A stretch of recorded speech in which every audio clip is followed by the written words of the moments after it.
how do we think about investing Yeah. when we think about an HSA? Yeah. I mean, first thing we have to know is how much of the money can we invest? Because I'm sure you too have seen a variety of HSAs out there through our Yes. clients' work. And all of those HSA providers require a certain amount of cash to be held at all Hmm. times in the account, and you can only invest the cash above that threshold. Now, Hmm. sometimes that threshold is $0 and you can invest all of the money in your HSA. I think Fidelity's HSA is like that, or Hmm. maybe it's employer plan specific. I'm not sure actually. Um, Sometimes it's a very reasonable cash threshold, like $200, but I've seen as high as 2,000. You Yeah, I can't, have as well. yeah. Yeah. And I don't like that because that's a lot of money that you just have to keep as cash, earning basically nothing Hmm. for Yeah, I as think it long as, yeah, go ahead. fully agree. I think it just depends. It depends on the individual and what your need is and what those investment options are, right? Because Mhm. one of the cool things about it, because you might think like, well, what are you talking about, Meg? Like, if they have a $2,000 threshold, I just have to keep it there anyway. Because we often think about 401ks and HSAs similarly, but that's not true. So 401ks with your employer, you have to just accept what they give you. With an HSA account, if you don't like what they're offering, HSAs are what we call portable. So Mhm. you can choose to move the balance to another HSA account and invest it While uh, you're still employed while you're still with that same employed. employer. Yeah, Yeah. it's So more you like can an fill it up IRA. every year. So if you wanted to optimize, the framework I would give you is through your paycheck, you're going to fully fund the account. And then as it's funded, you're going to move it over maybe once or twice a year, depending on the costs, right, to do Mhm. it and just the hassle of doing Mhm. it. Yeah. And you're going to move it and invest it for yourself in a manner that does well for you. Yeah, Yeah. HSAs are more like IRAs in that regard, in that they Mm-hmm. are not, I mean, they're tied in some ways to your employer, um, but you can move it, as you've said.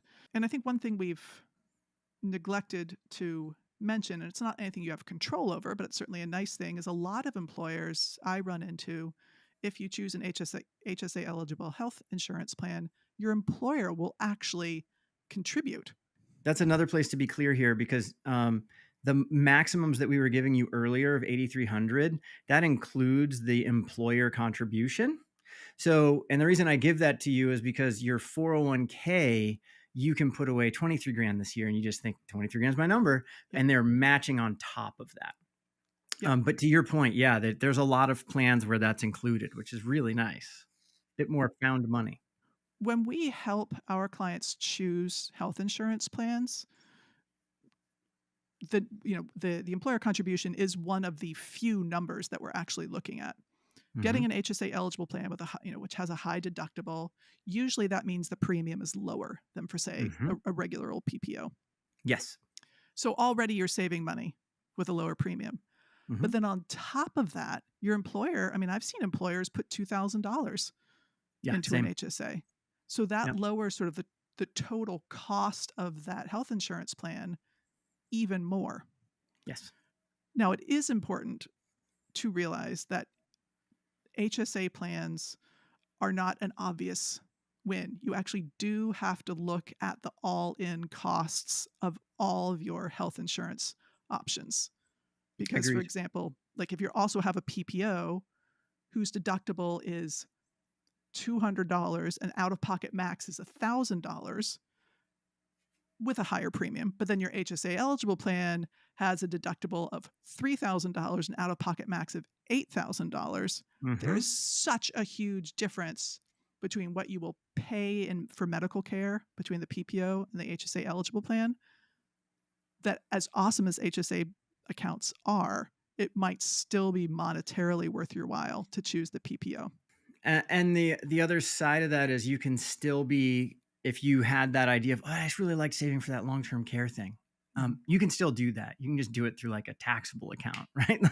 Like set up an account and start putting additional funds aside for the future of a specific need, to the point that you were making before. But totally agree that you need to look at the cost benefit of both and decide what's best. And it is rare, but it does happen, what you're describing, where you'll go look, you'll be like, man, the PPO plan's so much better than Mhm. the HSA eligible plan, like this isn't a no contest. It doesn't make any sense for you to do this.